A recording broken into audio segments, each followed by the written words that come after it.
কিছুক্ষণের জন্য আপনি চোখ বন্ধ করে 1 মিনিট ভাবুন, কল্পনার জগতে চলে যান যে আপনার কোনো শত্রু বা কোনো তান্ত্রিক জাদুকর সে একটা অন্ধকার ঘরে বসে আপনার নাম নিয়ে, আপনার চুল নিয়ে, আপনার কাপড় নিয়ে, যেগুলো দিয়ে জাদু করা হয় সেই সমস্ত সামগ্রীগুলোকে নিয়ে আপনার নাম নিয়ে সে আপনাকে বাণ চালান করছে, আপনার দিকে বাণ ছুড়ছে।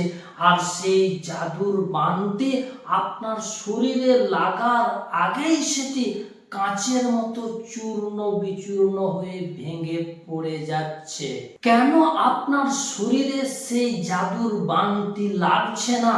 সে আপ্রাণ চেষ্টা করছে, সে সমস্ত বল শক্তি প্রয়োগ করছে, অথচ সে জাদুর বাণটি আপনার শরীরে লাগার আগেই চূর্ণ বিচূর্ণ হয়ে যাচ্ছে।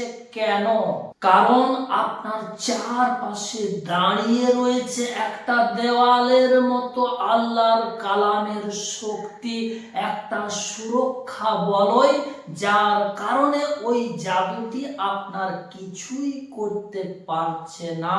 আর শিখিয়ে দেব আজ আপনাদেরকে সেই গোপন আমলটি, যে আমলটি আপনি করতে শুরু করে দিলে পৃথিবীর কোনো জাদুকর আপনাকে আর কিছুই করতে পারবে না। কোনো ধরনের জাদু আর আপনাকে স্পর্শ করতে পারবে না। এই ভিডিওটি আপনার জন্য, আপনার জীবনের জন্য মূল্যবান কয়েকটা মিনিট হতে যাচ্ছে। এজন্য ভিডিওটিকে বিন্দু মাত্র স্কিপ না করে পুরোটি আপনি দেখে চলুন।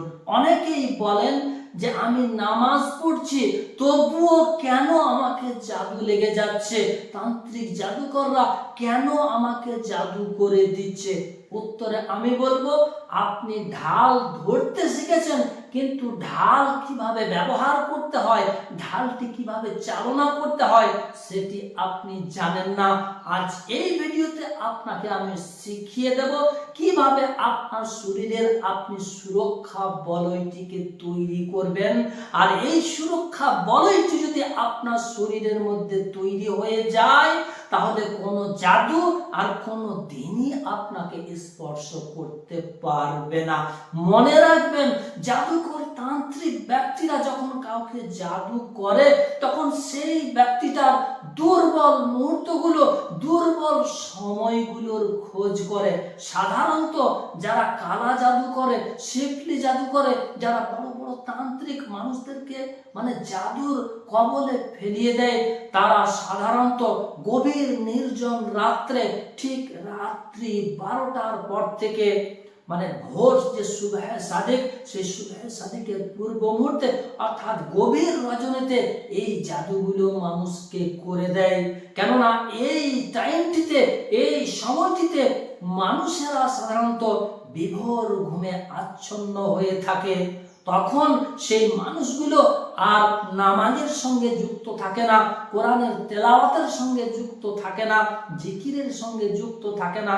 কিছু কিছু মানুষ তাহাজ্জুদের নামাজ, কোরআনের তেলাওয়াত করে, সেগুলো খুবই নগণ্য।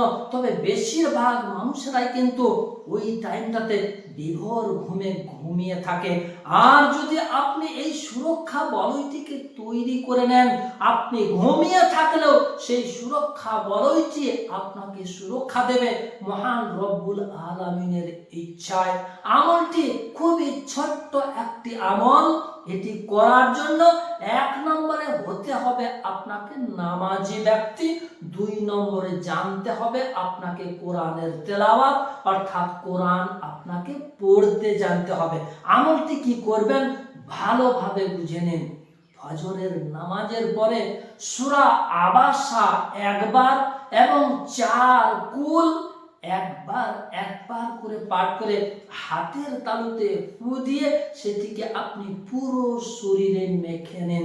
ঠিক একই নিয়মে ঘুমানোর আগে অর্থাৎ এশার নামাজের পরে এইভাবেই আপনি আর একবার করে নিন এবং হাতের মধ্যে ফু দিয়ে আপনি পুরো শরীরে মেখে নিন। এই আমলটি যখন আপনি নিয়মিতভাবে করতে শুরু করে দেবেন, দেওয়ালের মতো একটা সুরক্ষা বলয় আপনার জন্য তৈরি হয়ে যাবে।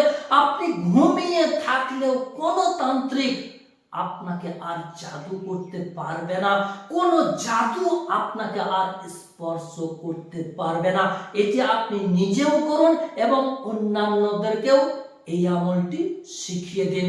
আমার পক্ষ থেকে রইল সকলকে ইজাজত।